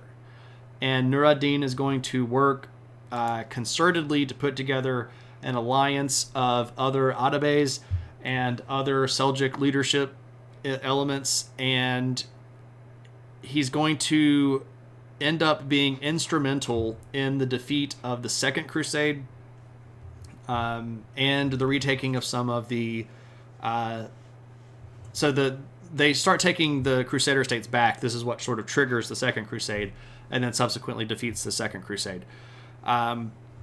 This is going to put him in a position of quite a bit of authority, having this sort of claim to fame. He's going to end up getting sort of formally recognized by the Abbasids. He's not going to personally hold the title of Sultan. There's another one of the Seljuk leaders that's holding that title, but he's going to sort of get a tip of the hat from the Sultan. Like, there you go, you're doing the right thing, and I like what you're doing, so keep it up. Really, though, he was pretty much out for his own world. He liked the idea of putting everybody back together, but he wanted to be at the top of the pile when they reassembled, right? He's not necessarily doing this for Seljuk glory or for Abbasid glory. He's kind of just doing it for Nur ad-Din glory. And, you know, you can't necessarily blame him in a lot of these situations. But he's going to start expanding his influence. And specifically, he's going to do that against some of these other really big Muslim groups, like the Fatimids down in Egypt, and like the Abbasids in Baghdad. And he's basically going to put the Abbasids in a position where they have to start giving him powers. They're going to start giving him titles, and they're going to start assigning vassals to him. So some of these smaller kingdoms might bend the knee to the Abbasids, but then the Abbasids are going to say, okay, well, you've bent the knee to us, we're going to put you in the command structure of Nur ad-Din. And this is going to be a pretty good working relationship for him, not necessarily for anybody else. But it's going to be pretty big stuff. Now, Nur ad-Din obviously doesn't live forever. And we end up with Saladin, or Salahadin, or Salah ad-Din. There's about 7 different ways of writing his name. This is a picture of him. And this is interesting because this picture came from an artist that was alive when Salah ad-Din was alive. So this could actually be a portrait. It's not the world's best portrait, obviously. Very Persian influenced, but not necessarily stylistically appealing. It kind of makes Saladin look like he's got a bit of a lazy eye. No, this is authentic. It's not AI. Though it does look like he doesn't have the right number of fingers over here. Anyway, Saladin is going to be a real big deal. And if you've been around any of the stories of the Crusades, you'll know that Saladin is instrumental in defeating the Third Crusade. He's also going to be directly in charge of Egypt. This is after the Turks had sort of conquered Egypt from the Fatimids. The King's Crusade, or the Third Crusade, of course, is going to show up with a whole bunch of power, and Saladin's going to beat the pants off of all of them. A lot of this is because of the advanced tactics that Saladin was using. He's incredibly intelligent, and if you've ever played Assassin's Creed, the first game, of course, is set during the Third Crusade, and Saladin is a character there, as is Richard the Lionheart. But the Seljuks are going to sort of be running out of steam at this point. The constant infighting is going to be a bigger threat than the Christian forces of the West. And after Saladin dies, it's pretty much going to be downhill from there for the Seljuks. There are going to be a lot of things that happen fairly simultaneously. Saladin dies, and when he dies, the Byzantines are going to take an opportunity to push back. They're going to retake some of their territory. Georgia, the country of Georgia, is going to kick out all of the influence that they had been sort of under vassaldom. They're going to reclaim independence. The Armenian kingdom, which had been at that point completely swallowed up, is going to reclaim their territory and reestablish themselves as independent. The Abbasid caliphs are going to start clawing back some of their political power. The chaos that had been spreading the political power around is going to leave them in a position where they're going to wield their traditional authority to regain some actual authority. And then there's this new big group called the Khwarezmian Empire that's going to attack from the east, and they're going to be responsible for defeating the last of the Seljuk sultans, who's Tughril III, and that happens in 1194. But why do we care about the Seljuks? For a lot of reasons. They are going to be the first really big multi-continental Turkish empire. They're going to put together a territory in Asia and Africa. They're going to put together a territory that stretches from the Mediterranean to the Indian Ocean to China, all the way up into the steppes and all the way down to the Persian Gulf. This is going to spread Turkish influence, Turkish language, Turkish culture. The Battle of Manzikert that we mentioned is obviously a really big important moment in history. Their participation in the Crusades are key players in shifting Western ideology away from attacking into the East and reestablishing the ancient Roman Empire. The impact that they had on the ruling positions of the Muslim world are going to further spread Persian influence. They're big and important. And this is also, again, going to be when we start getting actual Turkish people in what is modern-day Turkey. So they are responsible for establishing a lot of that. But they are not the last of the Turks that we'll talk about. Next time we come around, we'll start talking about the Ottomans, who are a different group and obviously have a much more successful and longer run of things. But I really think the Seljuks are fascinating. I really appreciate their role in history. They did a lot of really influential, really cool stuff that I feel like gets largely ignored in most history classes. So the Ottomans are better at holding up feet. That's true. That's true. They also have guns, so you know, it's pretty amazing what you can get done when you have guns and nobody else has guns, right? But that's for a later stream. We'll talk about Osman Ghazi and all that stuff next time we come back around in the cycle, right? But that is who were the Sultans of Swing. I don't know, man. I love that song, though. There was a local band for a little while, sort of a local hippie jam band, that I really like to go listen to, and they played a cover version of Sultans of Swing. And it was one of my favorite versions of that song, because they would play like a 20-minute long version of it where they would all just solo and riff and do the good old-fashioned hippie jam band, get in a groove kind of thing. And man, I love that song. Good times. Also, Moose, hey, how's it going? But anyway, I was going to say, like, that is all that I had planned for the night. But as always, if you have additional questions about this material, you are absolutely welcome to ask them. I really appreciate just sort of fielding questions. Also, if you have points and you want to redeem points, you're welcome to do that now. Moose, did you want to buy Third Crusade? We can put that on the list. The next viewer request is a vote, and we'll do it next week. But I don't mind having a couple stacked up. So here we go, Moose. Go for it.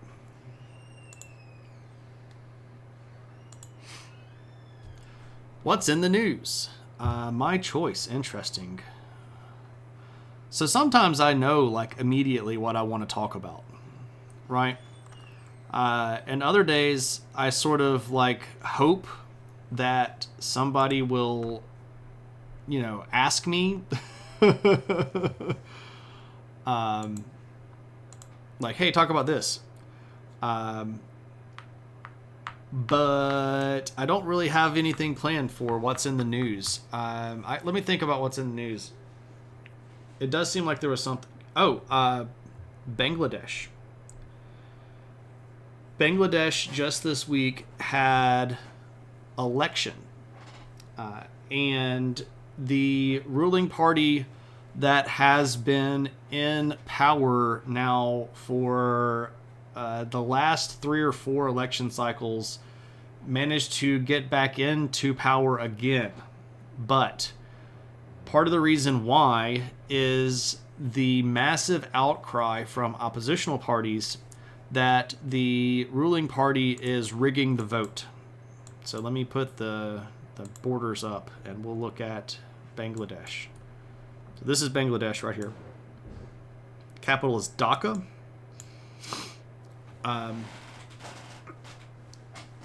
And UK and US poll watchers have both said that the vote that happened this week was not particularly above board.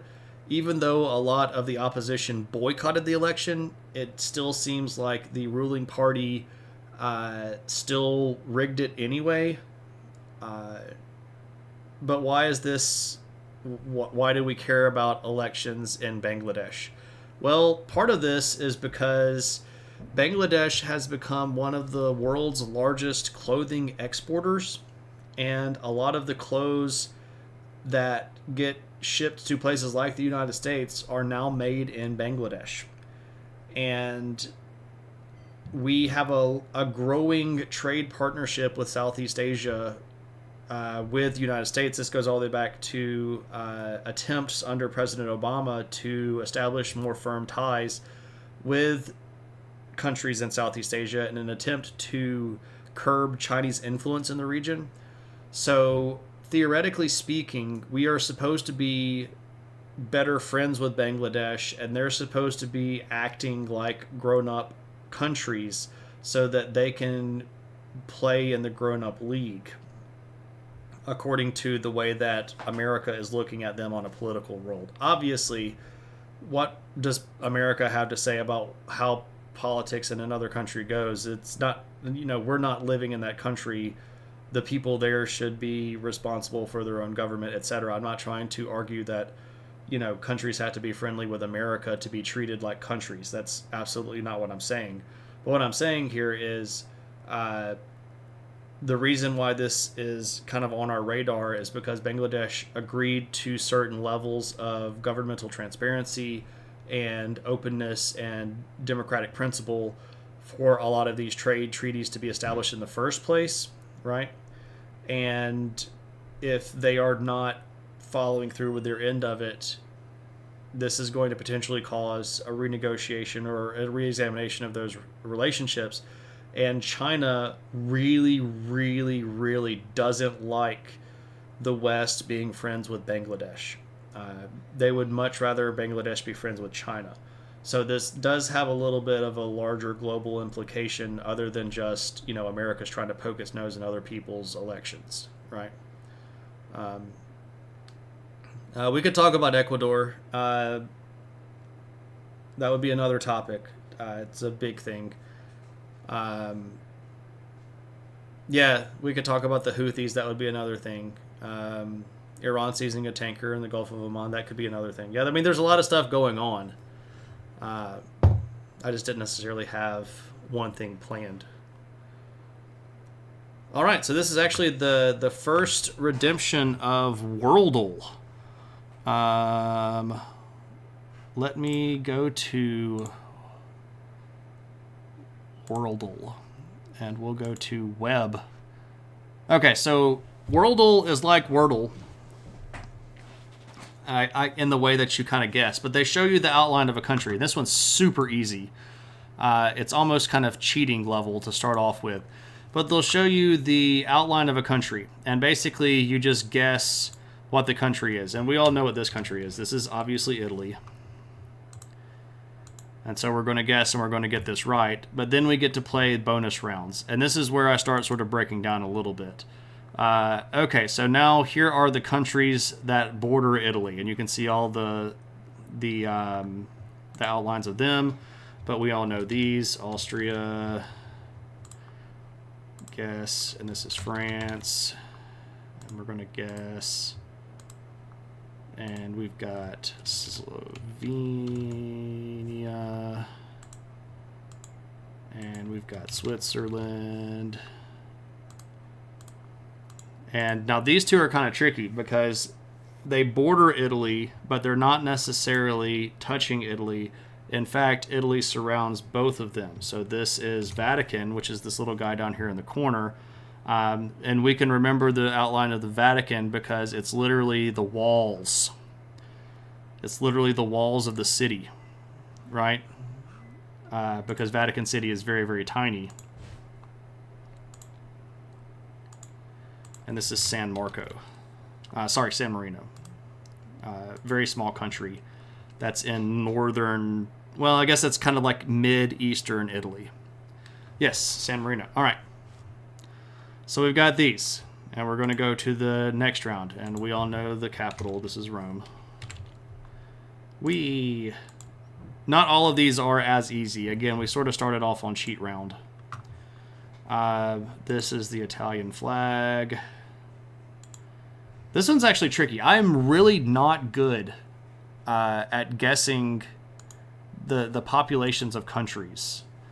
I think Italy has... Yeah, see, yeah. And it's 60 million. I don't know. I'm just not good at guessing the population. Yeah, I've missed the population all the time. All the time. They use the euro. And I don't get this one right either. Drag them into the correct position of population. So I goof this up all the time. I think Rome is the largest. And then I think Milan, and then Naples, and then Turin. I think, but I could be very wrong on this. Hey, I got all of them right.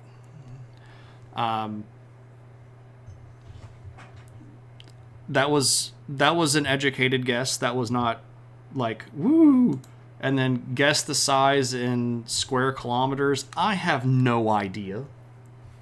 I have no idea how big Italy is in square kilometers. B. All right. Evo says B. It's A. There we go. It's 301 square kilometers.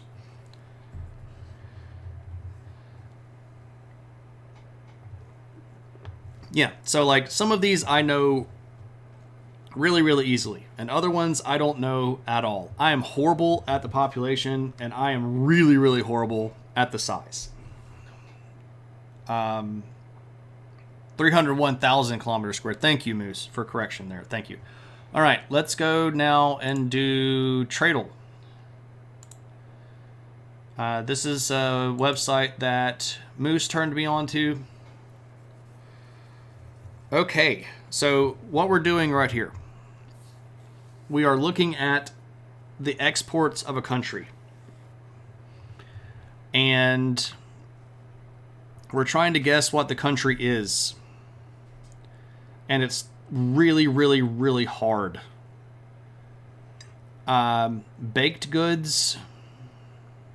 So we can see the total export, 6.29 million.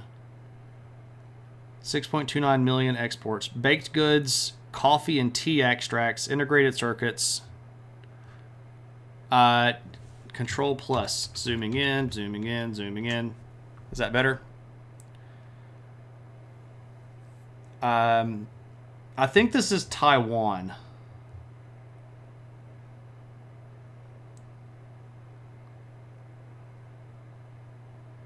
Because the integrated circuits here are gonna make me think Taiwan.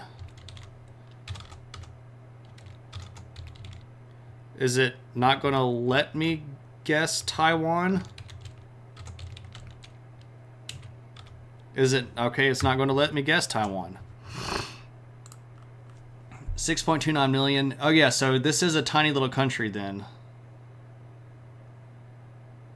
I thought that said billion, but that's only an M for million.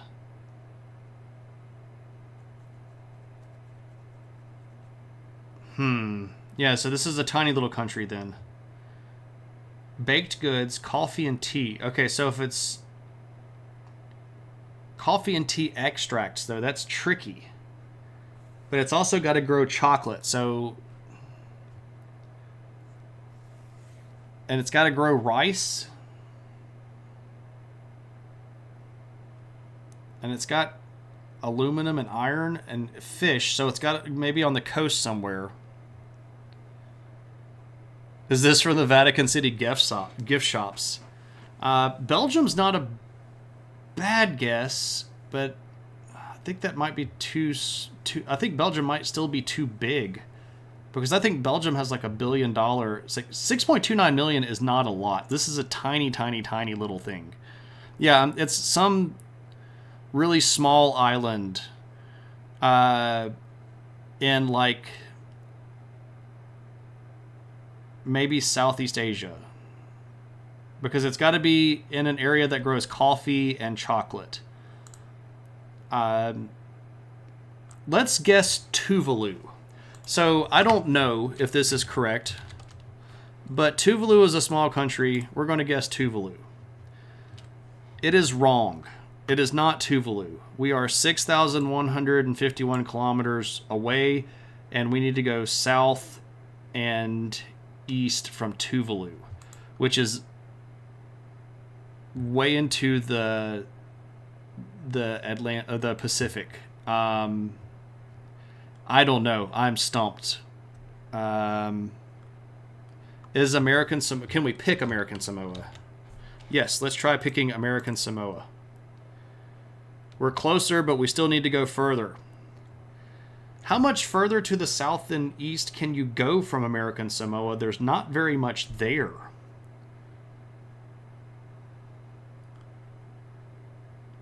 Industrial furnaces, ice cream, integrated circuits. So Papua New Guinea would be on the other side. It's not Buc-ee's, and you're spelling Buc-ee's wrong. Buc-ee's is this. St. Lucia, that would be in the... I mean, we could guess that, but I think that's over in the Caribbean.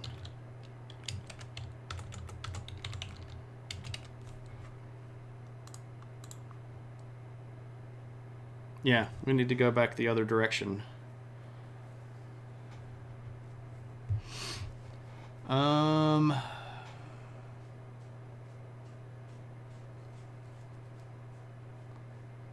Good gracious, what's down there? What is south and east of American Samoa?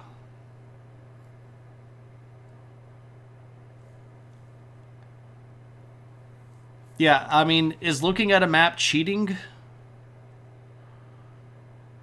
Yeah, I think looking at a map is cheating.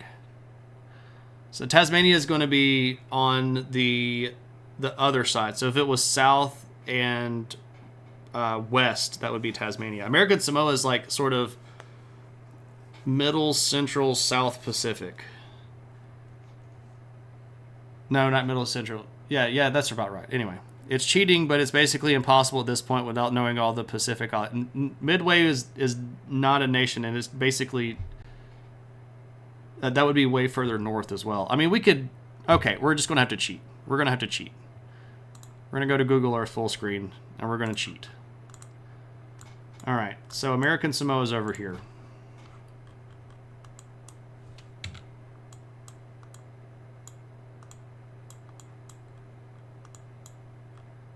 Is it French Polynesia?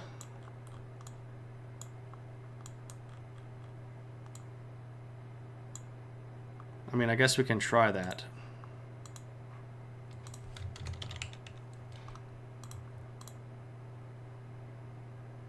No. Still further. What is down there? I mean, honestly, what is further south and east? Hangaroa? I've literally never heard of that island in my life.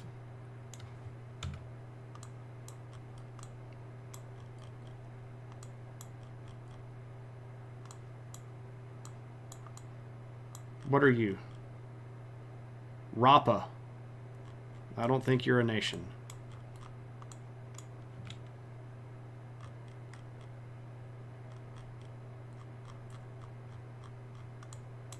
Dude, I really don't know where we're going here. Alright, let's get our bearings.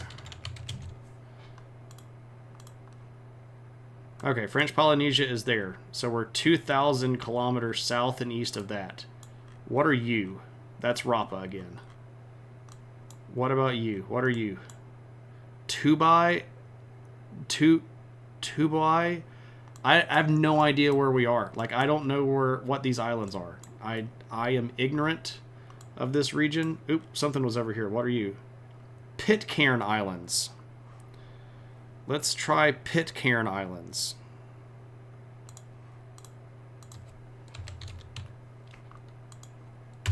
Hey, look-a there. The Pitcairn Islands. Everybody knows the Pitcairn Islands, right? Goodness gracious. This was for... So, yeah, we got... Sorry. Button's wrong. We got spoiled by Italy being so easy. Okay, so I need to set Tradle to where we can only do it once a stream, because it only like re-ups once a day. I should have had the forethought to do that ahead of time, but I can redeem those points to you next level.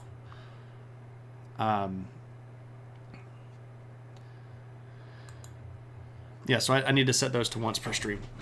I guess it counts as exporting if you're sending baked goods in a small boat to the next island over. Well, so it looked like it was part of the larger British Commonwealth, so it probably has ties into all of that world.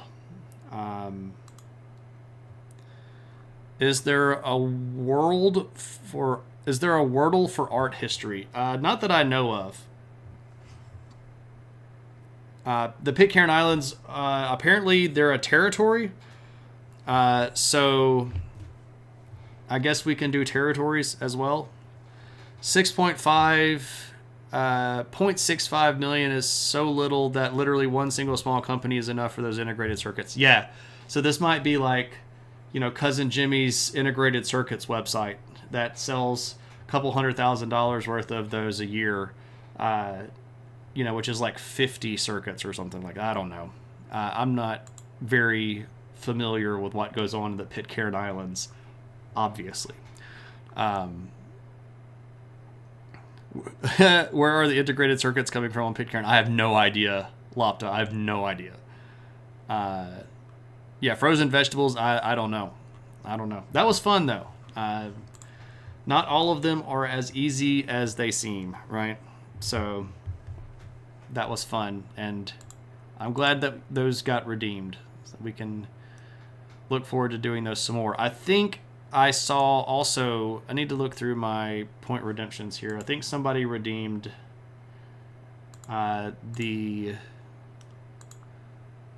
somebody do question book. Standard question book, yes, okay. Didn't a mutiny happen there? Maybe. Possibly. I don't know everything in history. All right, so check this. This is the standard question book. It's a really old book that went along with a home study outline course. so that you could learn history from home. But this is just a big book of questions. It doesn't have the answers associated with them because I don't have the textbook that goes with it. So it's just a book full of questions. And I might know the answer and I might not know the answer. So here's what we do. I open it up to say this page.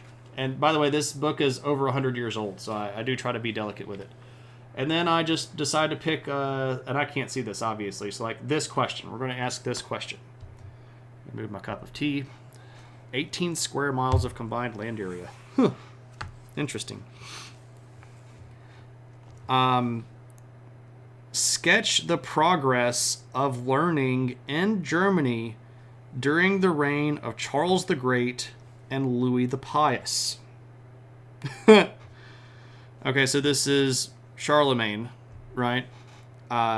Sketch the progress of learning in Germany during the reign of Charlemagne and Louis the Pious, who was his son that followed.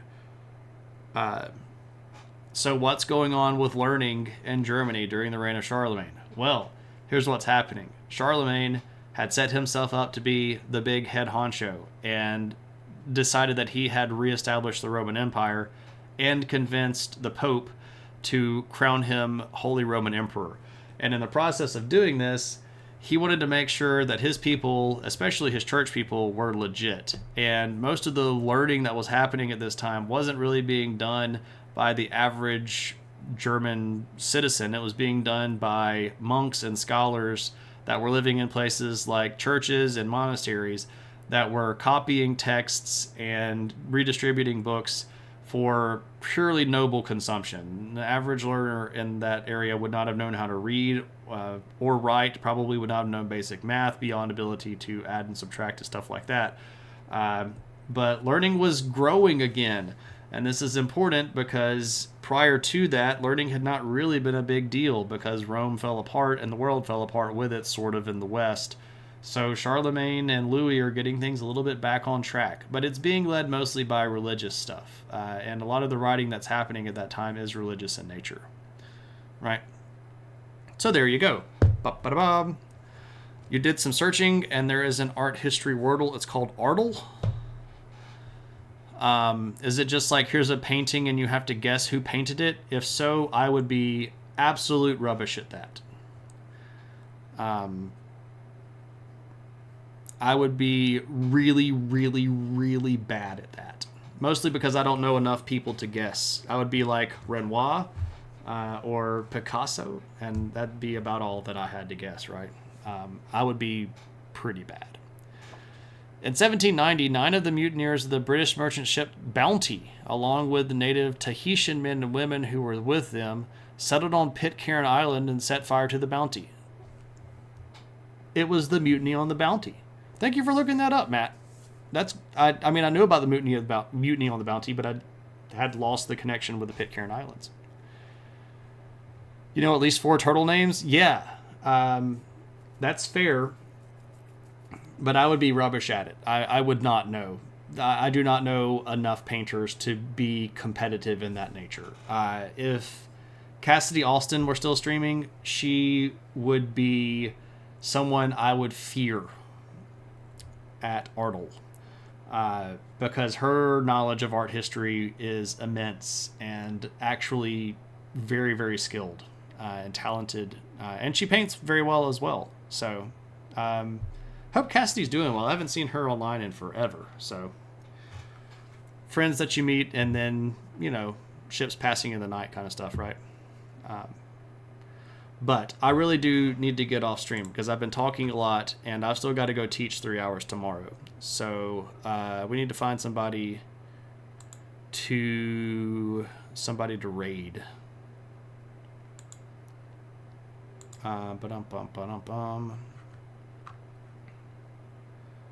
Yeah, I feel better. Thanks, Kyle. I'm not 100%, but I'm moving in that direction.